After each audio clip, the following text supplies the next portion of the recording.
सोना, जिसे भारतीय सदियों से सिर्फ आभूषण नहीं बल्कि भरोसे और निवेश का प्रतीक मानते आए हैं, लेकिन अब इसी सोने और चांदी के कारोबार से जुड़ी एक कंपनी शेयर बाजार में अपनी नई पारी शुरू करने जा रही है।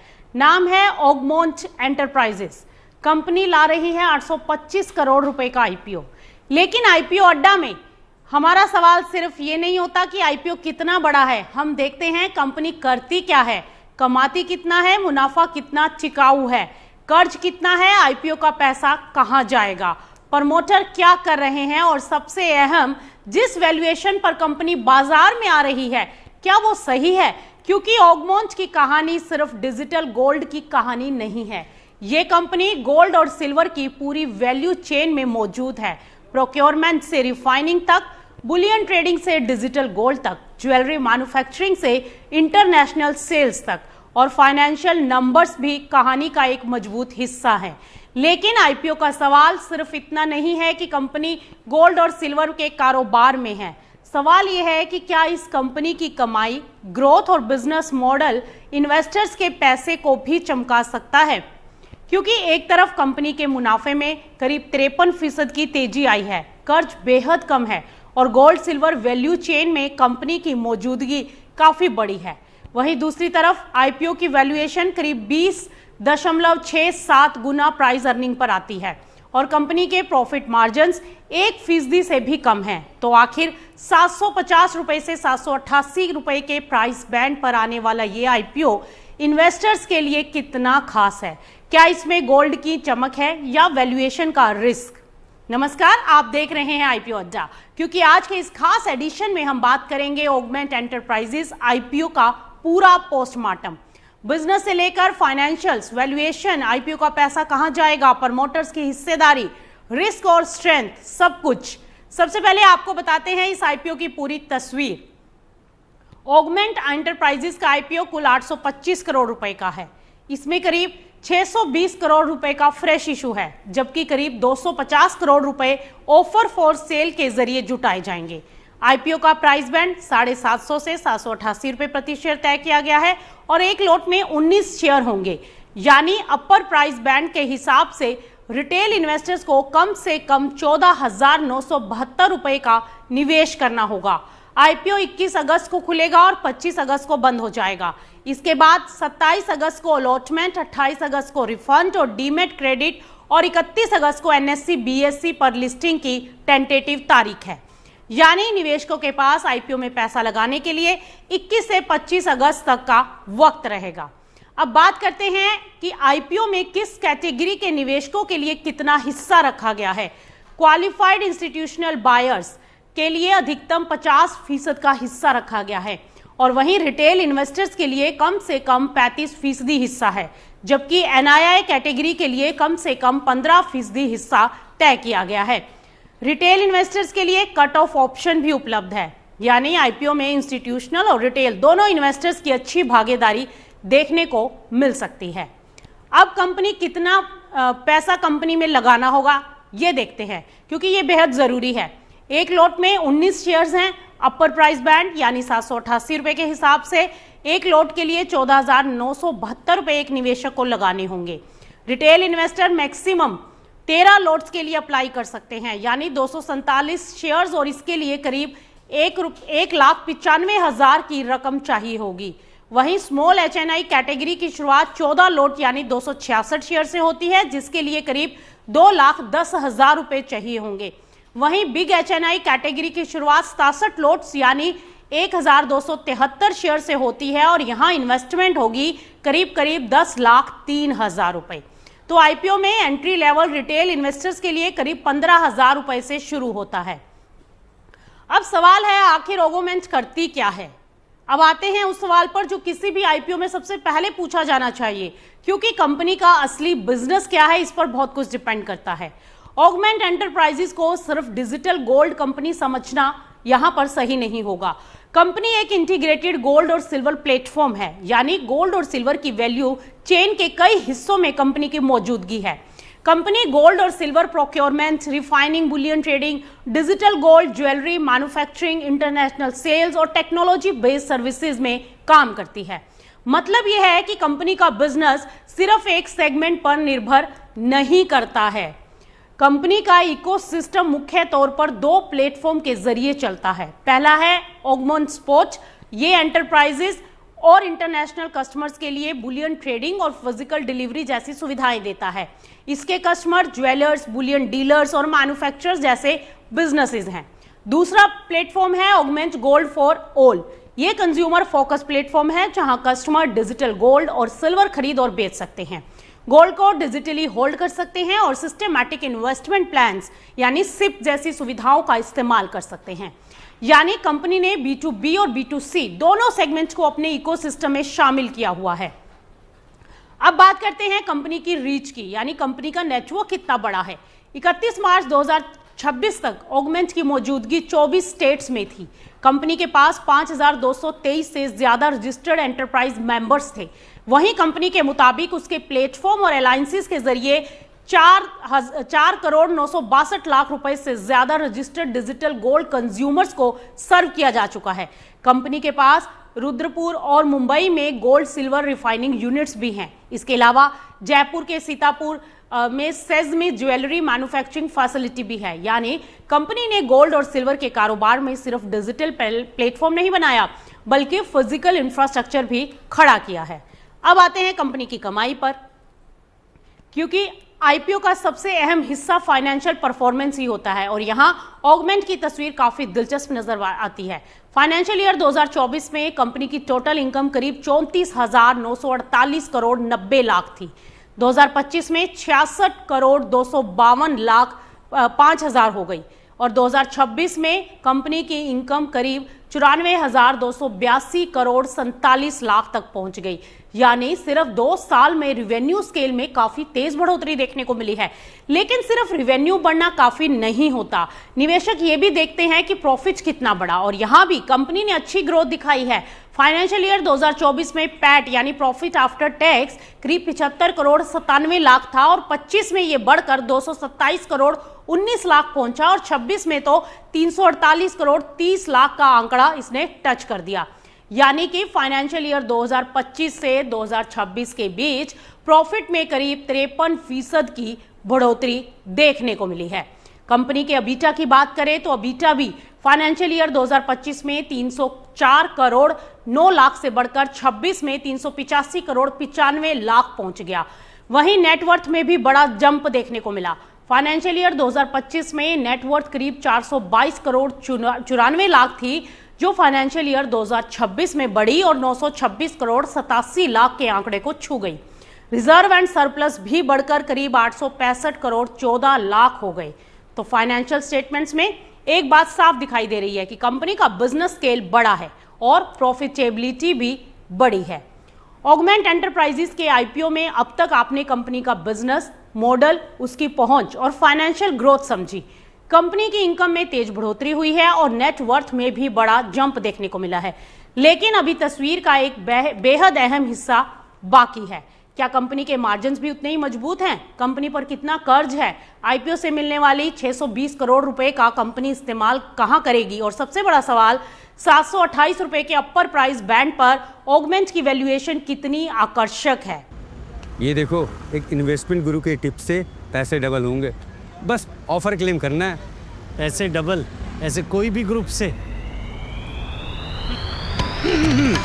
तो अर्ज किया है, डबल रिटर्न्स के लालच में तुम्हें उलझाएंगे ये शेयर बाजार के अनवेरिफाइड ग्रुप्स। फेक टिप्स भेजकर तुम्हारी जेबें खाली कर जाएंगे। वाह वाह वाह वाह वाह वाह। एनएससी का कहना है सिर्फ सेबी रजिस्टर्ड एडवाइजर से सलाह लें और पेमेंट सिर्फ वेरीफाइड अकाउंट या यूपीआई पे करें। एनएसई द्वारा निवेशकों के हित में जारी। अब जरा कंपनी के मार्जिन्स पर नजर डालते हैं। फाइनेंशियल ईयर 2026 में कंपनी का पैट मार्जिन सिर्फ 0.37% है। अबीटा मार्जिन करीब 0.41%। यानी कंपनी हजारों करोड़ रुपए का कारोबार करती है, लेकिन उस कारोबार पर प्रॉफिट मार्जिन काफी कम है। ऐसा गोल्ड और सिल्वर ट्रेडिंग जैसे high volume volume low margin business में अक्सर देखने को मिल सकता है, लेकिन इन्वेस्टर्स के लिए सवाल रहेगा कि क्या आने वाले समय में वॉल्यूम ग्रोथ के साथ मार्जिन भी इंप्रूव होंगे क्या, या फिर कंपनी का बिजनेस बड़े टर्नओवर और कम मार्जिन वाला ही बना रहेगा। चलिए अब देखते हैं कि कंपनी पर कर्ज कितना है। अब एक पॉजिटिव पॉइंट है कि कंपनी की बोरोइंग्स यहां पर लगातार कम हुई हैं। फाइनेंशियल ईयर 2024 में टोटल बोरोइंग्स करीब 54 करोड़ 86 लाख थी और 25 में यह घटकर 21 करोड़ 54 लाख पर आ गई और 26 में सिर्फ 12 करोड़ 67 लाख पर रह गई। डेब्ट टू इक्विटी रेशो सिर्फ 0.01, यानी कंपनी पर डेब्ट का बोझ फिलहाल बहुत ही कम है और यही कंपनी की बैलेंस शीट की सबसे बड़ी स्ट्रेंथों में से एक स्ट्रेंथ है। अब रिटर्न रेशो की बात करें तो तस्वीर और मजबूत दिखाई दे रही है। फाइनेंशियल ईयर 2026 में कंपनी का आरओई 51.4% रहा और आरओसीई करीब 40.27% रहा। आरओएनडब्ल्यू यानी रिटर्न ऑन नेटवर्थ करीब 49.52%।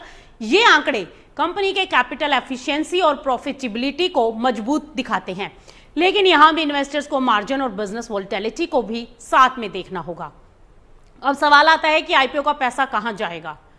आईपीओ से मिलने वाला पैसा कंपनी कहां पर इस्तेमाल कर रही है, क्योंककि कंपनी के फ्रेश इशू से मिलने वाली करीब 620 करोड़ रुपए की रकम में सबसे बड़ा हिस्सा वर्किंग कैपिटल के लिए रखा गया है।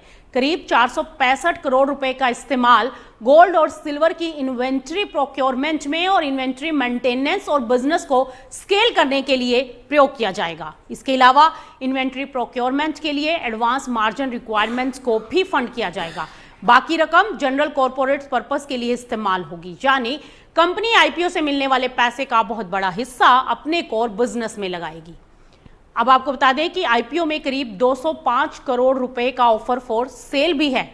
आंकड़ों के मुताबिक 3 प्रमोटर हैं कंपनी में जो शेयर होल्डर्स नमिता केतान कोठारी, विवेक पृथ्वीराज और कोठारी और डिंपल मुकेश कोठारी करीब 60 करोड़ रुपए के एस्टिमेटेड शेयर्स ये लोग बेच रहे हैं, यानी इन तीनों से कुल एस्टिमेटेड ऑफर फॉर सेल्स करीब 180 करोड़ रुपए है। यहां पर एक बात समझना बेहद जरूरी है, फ्रेश इशू का पैसा कंपनी के पास जाता है, जबकि ऑफर फॉर सेल का पैसा सेलिंग शेयर होल्डर्स को जाता है। चलिए अब नजर डालते हैं प्रमोटर होल्डिंग पर। आईपीओ से पहले प्रमोटर और प्रमोटर ग्रुप की हिस्सेदारी 92.75% है। आईपीओ के बाद यह घटकर 81.91% रह जाएगी। वहीं पब्लिक शेयर होल्डिंग 7.25% से बढ़कर 18.09% हो जाएगी, यानी आईपीओ के बाद भी प्रमोटर्स के पास कंपनी की बहुत बड़ी हिस्सेदारी बनी रहेगी।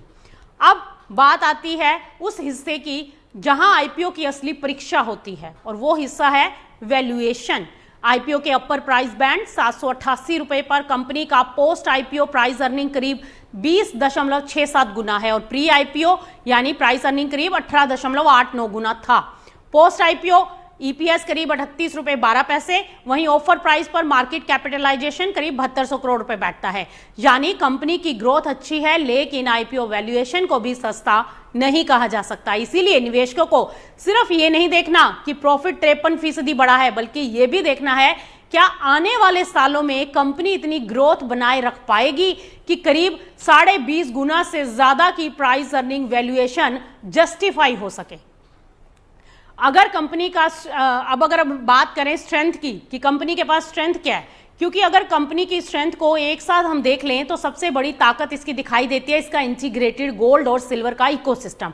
दूसरी बड़ी कंपनी की स्ट्रेंथ है ऑनलाइन और ऑफलाइन दोनों चैनल्स में मौजूदगी, और तीसरी इसकी स्ट्रेंथ है इसका प्रोक्योरमेंट डिस्ट्रीब्यूशन नेटवर्क, और साथ में ही इसकी स्ट्रेंथ दिखाई देती है टेक्नोलॉजी एनेबल्ड प्लेटफॉर्म और रियल टाइम प्राइस डिस्कवरी में, और इसके साथ तेज फाइनेंशियल ग्रोथ के साथ बेहद कम डेब्ट भी इसकी एक बहुत बड़ी स्ट्रेंथ है। इसके अलावा गोल्ड और सिल्वर की पूरी वैल्यू चेन में मौजूदगी कंपनी को डाइवर्सिफाइड बिजनेस मॉडल देती है।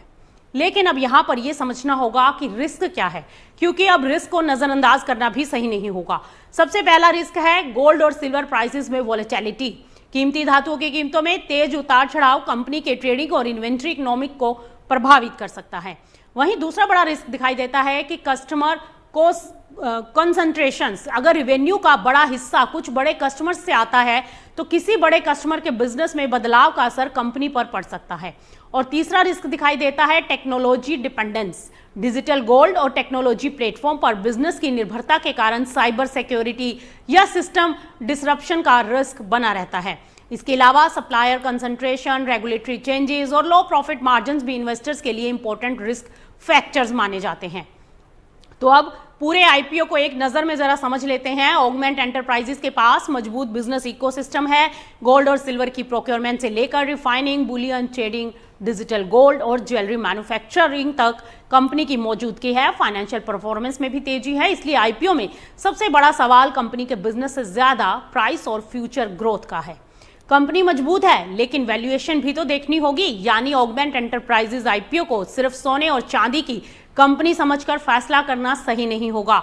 निवेशक को देखना होगा ग्रोथ कितनी टिकाऊ है, मार्जिन कितने सुधर सकते हैं, वर्किंग कैपिटल की जरूरत कितनी पड़ेगी और 788 रुपए की वैल्यूएशन पर फ्यूचर रिटर्न्स की गुंजाइश कितनी है।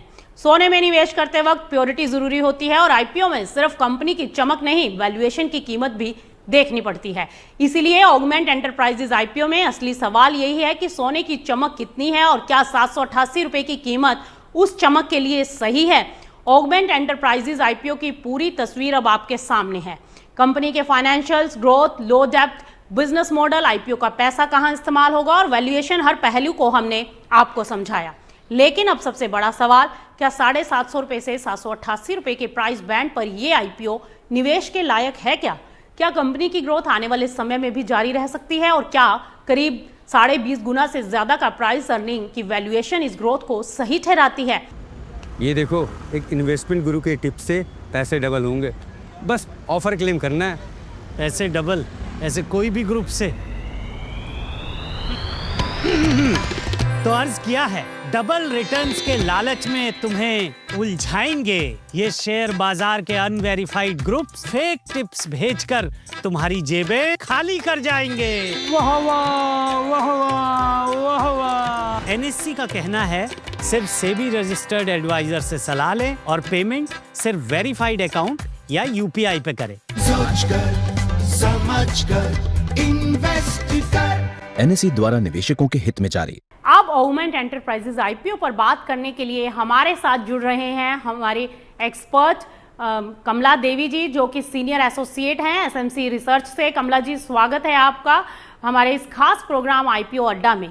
कमला जी, सबसे पहला सवाल आपसे, ऑगमेंट एंटरप्राइजेस का बिजनेस गोल्ड और सिल्वर की पूरी वैल्यू चेन में फैला है, जैसा कि आपने हमारी पूरी रिपोर्ट्स भी देखी। आप कंपनी के बिजनेस मॉडल को कितना मजबूत और सस्टेनेबल यहां पर मानते हैं? हाँ, ये बात सही है कि ऑगमेंट का जो बिजनेस मॉडल है काफी मजबूत है, क्योंकि कंपनी गोल्ड और सिल्वर की पूरी चेन में मौजूद है। रिफाइनिंग से लेके बुलियन ट्रेडिंग यानी कि B2B स्पॉट पे हो गई, ज्वेलरी हो गई, कंज्यूमर डिजिटल गोल्ड तक है। डाइवर्सिफाइड ऑपरेशन और टेक्नोलॉजी ड्रिवन प्लेटफॉर्म है, इसके बिजनेस को सस्टेनेबल बनाती तो है, पर मॉडल जो लॉजिकली स्ट्रॉन्ग है, लेकिन सस्टेनेबिलिटी पर सवाल ये है कि क्योंकि ये 87 से लेके 91% की रेवेन्यू जो है सिर्फ स्पॉट प्लेटफॉर्म पर डिपेंड करता है और रिलेटेड पार्टी कंसंट्रेशन बहुत ही ज्यादा है। और देखा जाए तो मार्जिन और कमोडिटी प्राइस की वोलेटिलिटी पर भी नजर रखना बहुत जरूरी होगा। सिर्फ एक तरफा देखने से नहीं होगा, हमें इसके बिजनेस को काफी बारीकी से समझना होगा कि रेवेन्यू कहाँ से आ रहा है, किस तरीके से ये रेवेन्यू जनरेट कर रहा है और उसकी आगे उसका ट्रेंड क्या रहेगा, उसको देखना बहुत जरूरी होगा। तो ये जो फाइनेंशियल ईयर 2025 से 26 के बीच पैट में करीब 53% की ग्रोथ दिखाई गई है, क्या आपको लगता है कि इतनी तेज प्रॉफिट ग्रोथ आगे भी कंपनी की कायम रह सकती है? क्योंकि जिस तरीके से हम बिजनेस मॉडल इसका देख रहे हैं कंपनी का, तो ऐसे में क्या लगता है कि ये ग्रोथ सस्टेनेबल है आगे चलकर? देखिए, ग्रोथ तो काफी, अगर नंबर्स पे जाए तो ग्रोथ तो काफी अच्छी है, लेकिन इससे आगे की पेस पर इसको कंपनी को मेंटेन करना थोड़ा मुश्किल होगा, क्योंकि इसकी बेस जो है ना ऑलरेडी बहुत बड़ा हो चुका है और मार्जिन बहुत पतले हैं, बहुत ही थीन है ना। ग्रोथ रहेगी लेकिन 50 प्लस की वो रहेगा, वो थोड़ा चैलेंजिंग रहेगा। ग्रोथ को रेवेन्यू एक्सपेंशन हो गया, ट्रांजैक्शन वॉल्यूम्स और ऑपरेटिंग एफिशिएंसी से सपोर्ट मिलना भी बहुत जरूरी है। बिल्कुल कमला जी, आपने यहाँ पे बिल्कुल सही बात की कि गोल्ड और सिल्वर जैसे हाई वॉल्यूम बिजनेस में इतना कम मार्जिन बिल्कुल चिंता की बात है यहाँ पर। लेकिन यहाँ पर कंपनी का डेब्ट टू इक्विटी रेशियो भी बहुत लो है। क्या ये लो डेब्ट इस आईपीओ की सबसे बड़ी स्ट्रेंथ बन सकता है क्या आगे आने वाले टाइम में? जी यस डेफिनेटली जो है डेट टू इक्विटी रेशियो सिर्फ 0.01 है। ये काफी कंपनी के लिए काफी अच्छी बात है, काफी वो, क्योंकि इससे लो डेट का मतलब यही होता है कि इसकी इंटरेस्ट बर्डन कम है इसके ऊपर और इसकी बैलेंस शीट काफी मजबूत है। मोरओवर इसके लिए फाइनेंशियल रिस्क जो है ना वो भी घट जाता है ना। पर इससे बिजनेस को वर्किंग कैपिटल और ग्रोथ के लिए भी ज्यादा फ्लेक्सिबिलिटी मिलती है। तो ये कहीं ना कहीं ये एक प्लस पॉइंट है कंपनी के लिए। तो और जो ये आईपीओ 788 रुपए के अपर प्राइस बैंड पर और पोस्ट आईपीओ प्राइस अर्निंग इसकी 20.5 गुना से ज्यादा है, क्या आपको ये वैल्यूएशन सही लग रही है इस समय पर? ये आईपीओ महंगा नहीं है? देखिए महंगा भी सस्ता भी नहीं है, पर सही बोल रहे हो आप कि ये थोड़ा हल्का सा ऊपर ही लग रहा है। हाई ग्रोथ और लो डेट सपोर्ट तो करता है, पर इसके वही मैं पहले बोल चुकी हूँ जैसे कि थिन मार्जिन है इनके ना, और हाई कंसंट्रेशन रिस्क को देखते हुए वैल्यूएशन प्रीमियम थोड़ा ज्यादा लगता है इस प्राइस पे। और ये जो आईपीओ से मिलने वाला पैसा है कमला जी, कंपनी 620 करोड़ में से 465 करोड़ पे वर्किंग कैपिटल में लेकर जाएगी। और क्या इन्वेंट्री बेस्ड बिजनेस में इतनी बड़ी वर्किंग कैपिटल रिक्वायरमेंट पॉजिटिव दिखाई देती है या फिर यहाँ पे कोई बहुत बड़ा रिस्क छुपा हुआ है? नहीं, इन्वेंट्री बेस्ड बुलियन बिजनेस में ये वर्किंग कैपिटल रिक्वायरमेंट काफी नॉर्मल है, इतनी बड़ी नहीं है। ये जो 465 करोड़ का वर्किंग कैपिटल के लिए जाना लॉजिकली सही है, लेकिन ये बिजनेस की वर्किंग कैपिटल इंटेंसिटी और फंडिंग की डिपेंडेंसी को भी दिखाता है। रिस्क तब बढ़ेगा जब इन्वेंट्री जो है वो स्लो मूव करेंगे और गोल्ड के प्राइसेस काफी ड्रास्टिकली अगर गिर जाते हैं तो। कमला जी, हम देखते हैं कि अक्सर जो आईपीओ आते हैं उसमें प्रमोटर्स का काफी हिस्सा निकल जाता है, लेकिन इस आईपीओ के केस में हम देख रहे हैं कि जो प्रमोटर्स की होल्डिंग है वो 81% से तकरीबन 82% के आसपास रहेगी। तो क्या इतनी बड़ी प्रमोटर होल्डिंग इन्वेस्टर्स के लिए एक पॉजिटिव सिग्नल नहीं दिखाई देता क्या यहाँ पर? ये प्रोमोटर का बिजनेस में ना strong skin in the game करके एक आप फ्रेज यूज कर सकते हो, ये दिखता है। पर लेकिन मतलब other side of the story, on the flip side ये भी देखना है कि हाई प्रोमोटर होल्डिंग का मतलब होता है लोअर पब्लिक फ्लोट और कंपैरेटिवली लोअर लिक्विडिटी ही भी हो सकता है। तो ये सिर्फ ये नहीं बोल सकते कि अगर इनके पास है तो इसका मतलब कि बहुत ही अच्छा है।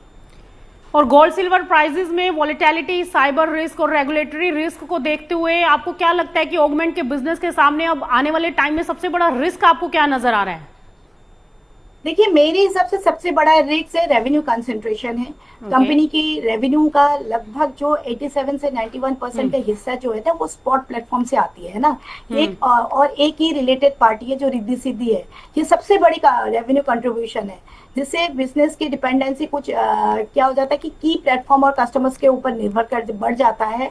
और इसके बाद जो गोल्ड सिल्वर प्राइसेस की वॉलेटिलिटी और इन्वेंट्री वर्किंग कैपिटल का रिस्क भी अहम हो जाता है। फिर साथ में हम देखेंगे कि टेक्नोलॉजी ड्रिवन बिजनेस होने के कारण साइबर सिक्योरिटी हो गई, आईटी डिस्ट्रप्शन और रेगुलेटरी चेंजेस का भी प्रमुख रिस्क बना रहता है। और अगर कोई इन्वेस्टर ऑगमेंट को कमला जी मीडियम से लॉन्ग टर्म के नजरिए से देख रहा हो तो उसे कंपनी के ऐसे कौन कौन से जो आंकड़े हैं उन पर सबसे ज्यादा नजर रखनी चाहिए? हाँ, मेरे एनालिसिस के हिसाब से मैं यही कहूंगी कि सबसे पहले तो हमें ये देखना है कि revenue, transaction volume, growth, business कितना एक्सपांड कर रहा है कंपनी की। दूसरी हो गई रेवेन्यू कंसंट्रेशन, जो मैंने पहले आपको बताया कि थोड़ा ज्यादा है, 87 से 91% का इसका वो है स्पॉट वाला कैटेगरी। और प्लस देखेंगे टॉप कस्टमर्स का हिस्सा कहीं घट तो नहीं रहा है या घट रहा है या बढ़ रहा है। फिर हम देखेंगे पैट मार्जिन देखेंगे, आरओई देखेंगे, ग्रोथ कितनी प्रॉफिटेबल है। और फिर हम ये भी देखेंगे वर्किंग कैपिटल और इन्वेंट्री लेवल्स ग्रोथ के लिए कितना कैपिटल ब्लॉक हो रहा है। ये सारी चीजों को हमें बहुत क्लोजली वॉच करनी चाहिए। और आपकी नजर में अभी क्या लग रहा है फर्स्ट इंस्टांस में, क्योंकि अभी आईपीओ आने वाला है तो 750 से 788 की इसकी प्राइस बैंड है, और ऐसे में आईपीओ में निवेश करना चाहिए या फिर थोड़ा सा वेट कर लें, या फिर वैल्यूएशन में आपको दिखाई देता है कि कोई बेहतर मौका तलाशना चाहिए? मतलब एक इन्वेस्टर के पॉइंट ऑफ व्यू से अभी इस आईपीओ को देखते हुए क्या नजरिया होना चाहिए? मेरा राय तो यही होगा कि जो इन्वेस्टर्स है उनको वेट एंड वॉच वाला मोड में रहना चाहिए और थोड़ा मतलब वैल्यूएशन में थोड़ा इनको मतलब एग्रेसिव बाइंग से बचना भी चाहिए। और अगर लिस्टिंग के बाद थोड़ा वैल्यूएशन में बेहतर अपॉर्चुनिटी मिलती है तो तब इन्वेस्टर्स इस स्टॉक्स पे एंटर कर सकते हैं। कमला जी, क्या लगता है जो आईपीओ गेन की लिस्टिंग के पर्पज से लोग इन्वेस्ट करते हैं, उनके पॉइंट ऑफ व्यू से ये कैसा दिखाई दे रहा है? देखिए, ग्रे मार्केट प्रीमियम जो है वो प्रीमियम तो आ रहा है, पर हम यहाँ पे बात कर रहे हैं एक इन्वेस्टमेंट की बात कर रहे हैं। तो मैं थोड़ा ग्रे मार्केट प्रीमियम को से हट के मैं फंडामेंटल कंपनी की फंडामेंटल्स और वैल्यूएशंस, फाइनेंशियल नंबर्स को देखते हुए मैं यही बोलूंगी, थोड़ा सा वैल्यूएशन को कंफर्ट लेवल में आने दीजिए, उसके बाद एंटर करना। ओके, तो कमला जी, चलते चलते आखिरी सवाल, अगर हम आईपीओ को सिर्फ ऑगमेंट की नजर से ना देखें बल्कि पूरे गोल्ड और सिल्वर ज्वेलरी के सेक्टर की नजर से देखें, तो आपको क्या लगता है कि मौजूदा समय में इस सेक्टर में आपको सबसे बड़े ग्रोथ ड्राइवर्स और सबसे बड़ी चुनौतियां इस सेक्टर में क्या नजर आती हैं? हाँ, बहुत ही अच्छा सवाल है। अगर हम पूरे गोल्ड सिल्वर और ज्वेलरी सेक्टर को देखेंगे तो लॉन्ग टर्म में सेक्टर में ग्रोथ ड्राइवर्स काफी मजबूत है, क्योंकि गोल्ड की कल्चरल डिमांड होती है, इंडस्ट्रियल डिमांड होता है, इन्वेस्टमेंट डिमांड होता है, वेडिंग सीजन भी आ रहा है, फेस्टिवल्स आ रहे हैं और ऑर्गेनाइज वैल्यू रिटेल के तरफ से शिफ्ट हो रहा है। ये सारे प्रमुख ड्राइवर्स हैं। इसके अलावा हम देखते हैं कि डिजिटल गोल्ड हो गया, फ्रैक्शनल ओनरशिप की बढ़ती एक्सेप्टेंस हो रही है, ऑर्गेनाइज बुलियन मार्केट हो रहा है, गिफ्ट सिटी हो गई, IFSC के जरिए इंटरनेशनल अपॉर्चुनिटीज को भी नई ग्रोथ एवेन्यूज खोल रहे हैं, है ना। तो दूसरी तरफ हम मतलब ये देखते हैं सेक्टर में सबसे बड़ी चैलेंज है कि गोल्ड सिल्वर की प्राइस वॉलेटिलिटी, एक्सट्रीमली थीन मार्जिन है और हाई वर्किंग कैपिटल रिक्वायरमेंट भी शामिल है। हाई प्राइजेस से ज्वेलरी की वॉल्यूम डिमांड प्रभावित हो सकती है। इससे अलावा क्या होगा, डिजिटल गोल्ड से जुड़े हुए रेगुलेटरी चेंजेस जो है, रेगुलेटरी नॉर्म्स जो है, ट्रेडिशनल ज्वेलर्स और ऑनलाइन प्लेटफॉर्म से जो स्ट्रॉन्ग कंपटीशन का भी एक महत्वपूर्ण चैलेंजेस हो सकता है। बट ओवरऑल अगर हम बात करते हैं लॉन्ग टर्म के लिए आउटलुक काफी पॉजिटिव है, लेकिन कंपनीज के मार्जिन्स, वर्किंग कैपिटल और रेगुलेटरी रिस्क पर लगातार नजर रखना बहुत ही जरूरी है। ओके, बहुत बहुत शुक्रिया कमला जी हमारे साथ जुड़ने के लिए और अपना कीमती समय हमारे साथ शेयर करने के लिए। तो आपने सुना हमारे एक्सपर्ट को, जिनका साफ कहना है कि लॉन्ग टर्म प्रोस्पेक्टिव से ये काफी अच्छा लग रहा है, लेकिन इसके मार्जिन्स को भी ध्यान में रखना होगा और कंपनी की जो एक्टिविटी है उस पर भी नजर बना के रखनी होगी। तो फिलहाल आज के आईपीओ अड्डा में इतना ही। आप बने रहिए मार्केट टाइम्स टीवी पर और इसी तरह से किसी भी कंपनी का अगर कोई आईपीओ के बारे में आप भी उसकी सटीक जानकारी जानना चाहते हैं तो आप देखते रहिए मार्केट टाइम्स टीवी को हर रोज शाम 4 बजे।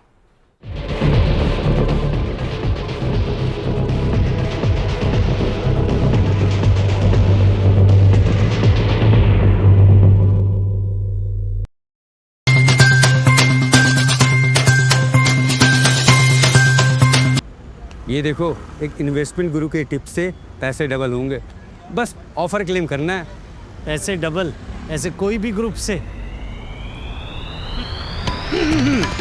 तो अर्ज किया है, डबल रिटर्न्स के लालच में तुम्हें उलझाएंगे ये शेयर बाजार के अनवेरिफाइड ग्रुप्स, फेक टिप्स भेजकर तुम्हारी जेबें खाली कर जाएंगे।